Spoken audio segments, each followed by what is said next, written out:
So hi guys, so ayan. So nag-fasting ako. Kanina mga 7 AM ako kumain. So ang kinain ko lang ay dalawang itlog at black coffee na may Nestle cream at ang nakalagay doon hindi asukal kundi asin. So yun guys, so far naman hindi pa ako nagugutom, hindi naman ako nanghihina.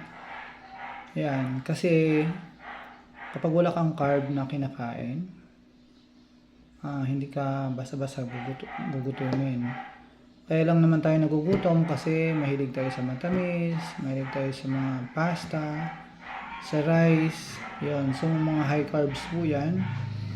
So siguro, ayan, pag-aralan natin kasi ang fasting guys, ito yung nagbibigay sa atin ng kagalingan, lalo na sa mga may sakit.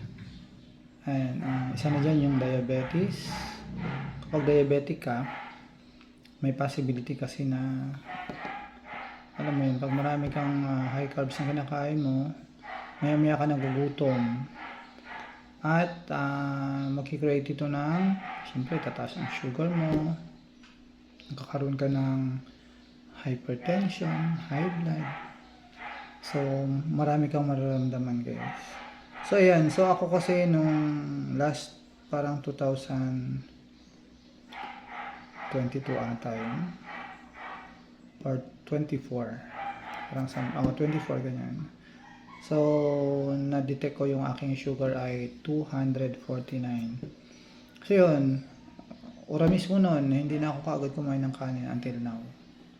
So, ano yun? Feb 18? Yun.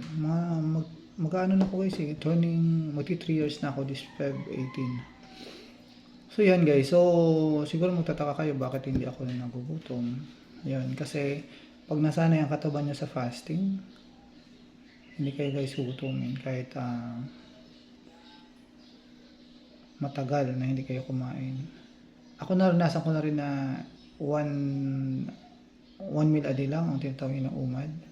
Pero ayun, ang kailangan lang kainin mo dito ay mga meat or mayaman sa protein talaga. Kasi ang protein talaga siya yung magbibigay sa atin ng lakas, lalo na yung mga fats na tinatawag. So kung naglo-low carb kayo, huwag kayong matakot kumain ng mga matataba. Taba ng baboy, ganyan. Yung mga taba ng baka na yan, basta meat guys, mataas ang ano. Ang chicken hindi ganun kataas ang ano niya. Kataas ang kanyang protein pero syempre meat pa rin yun. Ang ano na napansin ko ay ang karne ng baka. So yan, pag kumain ka talaga nun at saka enough yung kinain mo kahit mag-umad ka, hindi ka gugutumin. So yun lang guys. So ayan guys, pag-aralan natin ang low carb. Kasi sa low carb po, ayan, yung diabetes guys, na sakit, saglit nyo lang po yan mawawala. Simple lang po siya. Siguro yung atin lang talagang kailangan ay disiplina sa pagkain.